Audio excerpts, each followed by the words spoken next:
Hello everyone! I hope you're ready for another adventure, because today, Wayne reads The Tale of Jeremy Fisher by Beatrix Potter. Always remember that as we go through these amazing stories and read these outstanding adventures, all you have to do is press the CC button in your YouTube link to be able to follow along. I think that Madame Owl would be perfect for today's adventure. Now that Madame Owl is here, let's jump in. The Tale of Mr. Jeremy Fisher. Once upon a time, there was a frog called Mr. Jeremy Fisher. He lived in a little damp house among the buttercups at the edge of a pond. The water was all slippy sloppy in the ladder and in the back passage, but Mr. Jeremy liked getting his feet wet. Nobody ever scolded him, and he never got a cold. He was quite pleased when he looked out and saw large raindrops splashing in the pond. "I will get some worms and go fishing and catch a dish of minnows for my dinner," said Mr. Jeremy Fisher. "If I catch more than 5 fish, I will invite my friends, Mr. Alderman Pulteney and Sir Isaac Newton." The alderman, however, eats salad. Mr. Jeremy put on his mackintosh and a pair of shiny galoshes. He took his rod and basket and set off with enormous hops to the place where he kept his boat. The boat was round and green and very like the other lily leaves. It was tied to a water plant in the middle of the pond. Mr. Jeremy took a reed pole and pushed the boat out into open water. "I know a good place for minnows," said Mr. Jeremy Fisher. Mr. Jeremy stuck his pole into the mud and fastened his boat to it. Then he settled himself cross-legged and arranged his fishing tackle.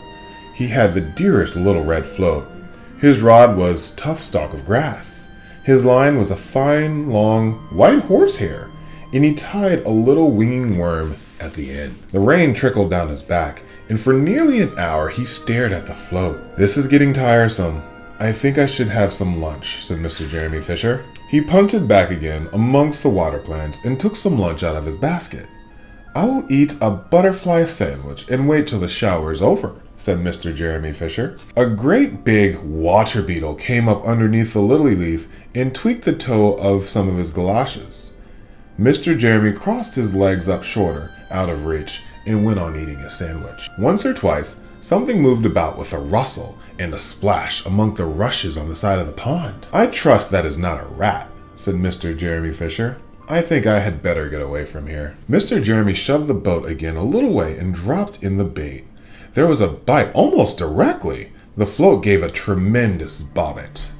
"A minnow! A minnow! I have him by the nose!" cried Mr. Jeremy Fisher, jerking up his rod. But with a horrible surprise, instead of a smooth, fat minnow, Mr. Jeremy landed little Jack Sharp, the stickleback covered with spines. The stickleback floundered about the boat, prickling and snapping until he was quite out of breath.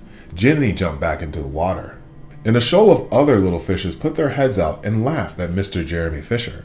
And while Mr. Jeremy sat disconsolately on the edge of his boat, sucking on his poor fingers and peering down into the water, a much worse thing happened. A really frightful thing it would have been if Mr. Jeremy had not been wearing his mackintosh. An enormous trout came up, kerplop, with a splash, and it seized Mr. Jeremy with a snap. "Ow, ow, ow!" And then it tried to turn and dive down to the bottom of the pond. But the trout was so displeased with the taste of the mackintosh that in less than a minute it spat him out again, and the only thing it swallowed was Mr. Jeremy's galoshes. Mr. Jeremy bounced back up to the surface of the water, like a cork in the bubbles out of a soda bottle water. He swam with all his might to the edge of the pond. He scrambled out on the first bank he came up to, and hopped home across the meadow with his mackintosh in tatters. "What a mercy that was not a pike," said Mr. Jeremy Fisher. "I have lost my rod and my basket, but it does not matter much, for I am sure I should never have dared to go fishing again." He put some sticking plaster on his finger, and his friends both came to dinner.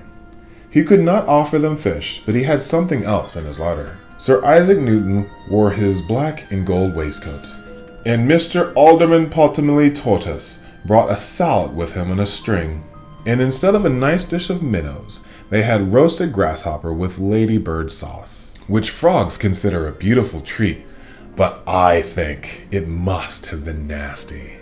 The end. Well, that was an amazing story with Jeremy Fisher. What did you think, Madam Owl? I like that part too. We'll see you on the next adventure, okay? And we'll see you on the next adventure, here with Wayne Reads. Thank you for joining us, and we can't wait to see you again. Bye-bye!